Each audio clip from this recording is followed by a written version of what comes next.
Good morning বন্ধুরা। আজকে হলো তোমার মঙ্গলবার। আমি এটা কিন্তু আজকের ভিডিও তোমাদের সাথে শেয়ার করছি না এই মুহূর্তে। আমি যে দেখাচ্ছি, আমি আর মা দেখো কালী মন্দিরের দিকে যাচ্ছি। তোমাদের হয়তো মনে আছে মা সেই পড়ে গেছিল বাথরুমে এবং মায়ের হাত একদম ব্লাড ক্লট হয়ে গেছিলো, একটা বড় ফাড়া থেকে মা বেঁচেছিল। সেই জন্য আমি আর মা ঠিক করেছিলাম যে যে শনিবারে আমার হাজব্যান্ড থাকবে ঘরে, সেই শনিবারটাতে আমি আর মা গিয়ে মন্দিরে পুজো দিয়ে আসবো। তো সেই দিনটা এই গেল শনিবারে ছিল 23 তারিখে। তো আমি এই ভিডিওটা আজকে তোমাদের সাথে শেয়ার করছি, কারণ এতদিন এই দোল, বসন্ত উৎসব, হোলি এই নিয়ে এত সময় কেটে গেছে যে তোমাদের সাথে আর শেয়ার করে হয়ে ওঠা হয়নি আমাদের এই টাইমটুকু। তো এখন দেখো কালী মন্দিরে না যেতে এখন আর আমার মানে সেই রকমভাবে মায়ের পুজো দেবো ওটাই খুব ইচ্ছা করে, কিন্তু আগে কালী মন্দিরে যাওয়াটা যেন একটা দারুণ মানে ঘোরার মজাদার একটা ইয়ে হতো। কেননা আগে পঞ্চবটী তলায় আমরা মন্দিরে পুজো দেওয়ার পর বসতাম, গঙ্গার ঘাটে বসে আড্ডা মারতাম, কত গল্পই না সবাই মিলে করেছি আমরা, সবাই পরিবার মিলে পঞ্চবটী তলায় বসে কত কি খাওয়া দাওয়া, প্রচুর ভালো ভালো সময় কাটিয়েছি। কিন্তু এই লকডাউনের পর থেকে, করোনার পর থেকে সেই যে সব বন্ধ করে দিল ঢোকা, আজও ঢুকতে দেয় না। কেন জানি না, ঢুকতে দিলে একটু ভালো হতো, সবাই ঘুরতো। এটা একটা বড় তীর্থস্থান, এত ভালো জায়গা, বড় এরিয়া, কেন বন্ধ রেখেছে আমি নিজেও জানি না। সত্যি কথা বলতে ওইটা থাকলে খুব ভালো হতো। তো যাই হোক, তোমাদেরকেও আরও বেশি কিছু ঘুরিয়ে দেখাতে পারতাম, কি আর দেখাবো। যাই হোক, এই দেখো দোকানে ঢুকলাম। এই দোকানে, যে দোকানটায় আমরা এখন ডালা নিচ্ছি, সেই দোকানটা তোমার হচ্ছে মানে ওই দোকানের মালিকের কারখানা আমাদের নিচে ভাড়া আছে, মানে প্যাড়া বানানোর ভাড়া আছে। একদিন তোমাদের সাথে শেয়ার করব আমি এই কালী মন্দিরের প্যাড়া বানানোটা, আমার ইচ্ছা আছে শেয়ার করার, কেননা ওরা আমাদের নিচতলাটায় ভাড়া থাকে এবং কারখানার মতন রয়েছে, এখানে প্যাড়া ট্যাড়া বানানো হয়, মন্দিরের প্যাড়া বানানো হয়। যাই হোক, তো পুজোটা দিয়ে ঘরে চলে এলাম। দিনের শুরুতেই প্রথমে বিছানাটা তুলে নিচ্ছি।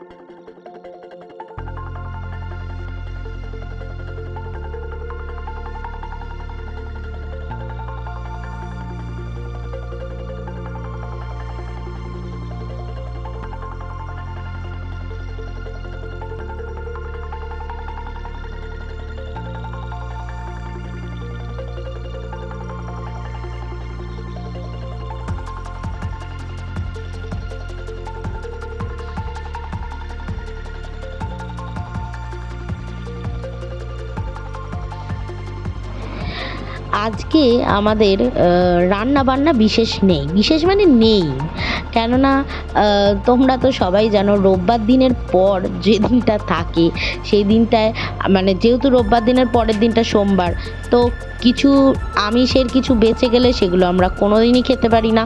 তো সোমবারের পর মঙ্গলবারেই সেইটা থাকে খাওয়ার জন্য। তো যথারীতি সেরকমভাবেই রোববারের বেশ কিছু খাবার বেঁচে গেছিলো, প্লাস সোমবারেরও কিছু খাবার, ওই আলু পোস্ত, পনির পোস্ত, এগুলো একটু একটু থেকে গেছিলো, যেগুলো আর খাওয়া হয়ে ওঠেনি বা খাওয়া যায়নি। তো সেইগুলোই অল্প অল্প অল্প অল্প করে অনেক কিছু আইটেমই রয়ে গেছে। তো ফালতু আর ওই জন্য আর রান্নাবান্নার ঝামেলায় যাওয়া হয়নি, ভাতটা শুধু করে নেওয়া হবে, ব্যাস, তাহলে আজকের মতন দিনটা কেটে যাবে উইদাউট রান্নাতেই। তো সেই জিনিসগুলো দিয়েই আজকে হয়ে যাবে, সেই জন্য আর রান্নাবান্নার ঝামেলা আজকে নেই। আর এদিকে দেখো আমি বিছানা গোছাচ্ছি, আর চার্লি কেরম বিছানা জুড়ে শুয়ে রয়েছে, দেখেছো?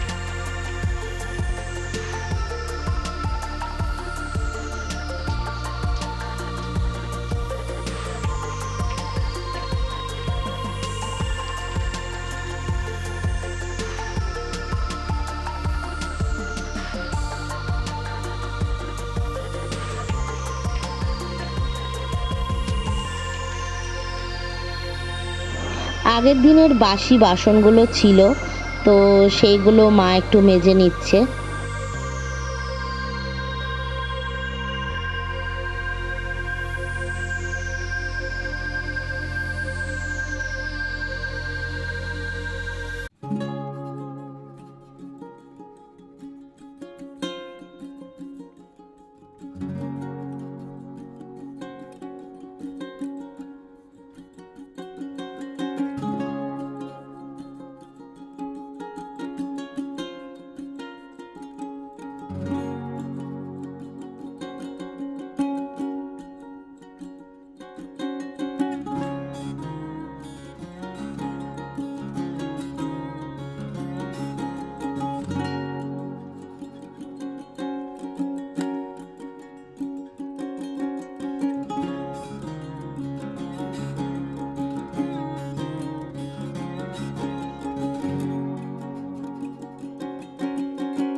এদিকে মায়ের বাসন মাজতে মাজতে আমারও ঘর মোছাটা প্রায় হয়েই এসছে। তো আমি চান করে চলে আসবো এবার গোপাল সেবা দিতে।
এই দেখো বন্ধুরা, এই বাতাবি লেবু আমার মাসি এসছিল বসন্ত উৎসবের যেদিন আমরা সেলিব্রেট করেছি, মানে শনিবার দিন আমার দুই মাসি এসছিল, তার মধ্যে যে সেজো মাসি, তো ওই সেজো মাসি আমাকে বাতাবি লেবু দিয়েছিল। ওদের স্কুলের লেবু এটা।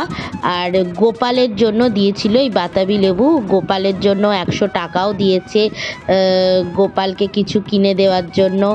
আর গোপালের জন্য বাতাবি লেবুও মাসি দিয়েছে, সেই জন্য আমি এই বাতাবি লেবুটা কেটে গোপালকে দিলাম। সকালে তো বিস্কুট দিয়েছি, তার সাথে এই বাতাবি লেবুও দিয়েছি।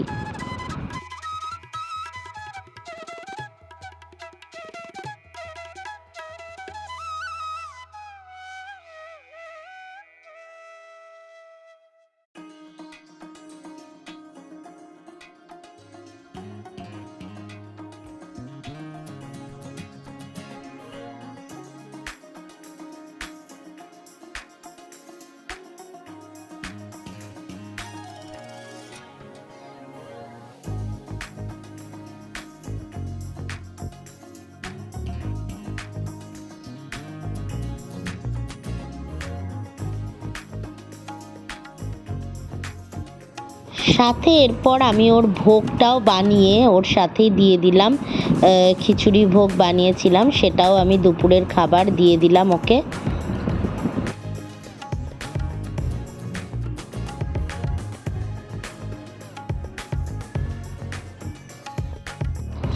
আজকের ব্রেকফাস্টে আমি আর মা খেয়ে নিলাম হচ্ছে ফাটা পরোটা আর আলু ঘুগনির তরকারি, দোকান থেকে নিয়ে এসে খেয়ে নিলাম।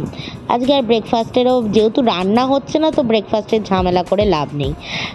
আর মা দেখো লতি কেটে রাখছে, কেননা আমাদের কালকে লতিটা রান্না হবে, মাছের মাথা দিয়ে করার ইচ্ছা আছে, তো তার জন্য লতিটা মা কেটে রেখে দিচ্ছে। আর এদিকে দেখো চার্লি ঘুমিয়ে রয়েছে। আর আজকে বন্ধুরা দুপুরের তো খাওয়া দাওয়া যেমন তেমনভাবে হয়ে গেল। আর দেখতে দেখতে দেখো এখানে দেখো খাওয়া দাওয়ার পর মা কিরম চার্লির সাথে খেলা করছে। চার্লি এরম মুখটা হাঁ করে করে এরম করছে, আর মা শুধু এরম মায়ের হাত নিয়ে খেলা করেও। যাই হোক বন্ধুরা, আজকের ব্লগটা আমি এখানেই শেষ করব। সবাই ভালো থেকো, সুস্থ থেকো। আর আমার ব্লগটা ভালো লাগলে, আজকের ভিডিওটা ভালো লাগলে অবশ্যই লাইক, কমেন্ট, সাবস্ক্রাইব করে দেবে। আজকের কন্টেন্টটা তোমাদের কেমন লাগলো সেটাও কমেন্ট সেকশানে জানাবে। আর তোমাদের যারা যারা এখনও আমার চ্যানেলে সাবস্ক্রাইব করোনি, বেল আইকন প্রেস করোনি, তারা প্লিজ তোমরা বেল আইকনটা প্রেস করে দেবে, তাহলে আমার যে প্রতিটা ভিডিওই তোমরা দেখতে পাবে। আর চলো আজকের জন্য টাটা, সবাই ভালো থেকো, সুস্থ থেকো। কালকে কিন্তু আমি আসবো আবার নতুন একটা ব্লগ নিয়ে, অনেক কিছু দেখানোর আছে নতুন ব্লগে। চলো আজকের জন্য টাটা।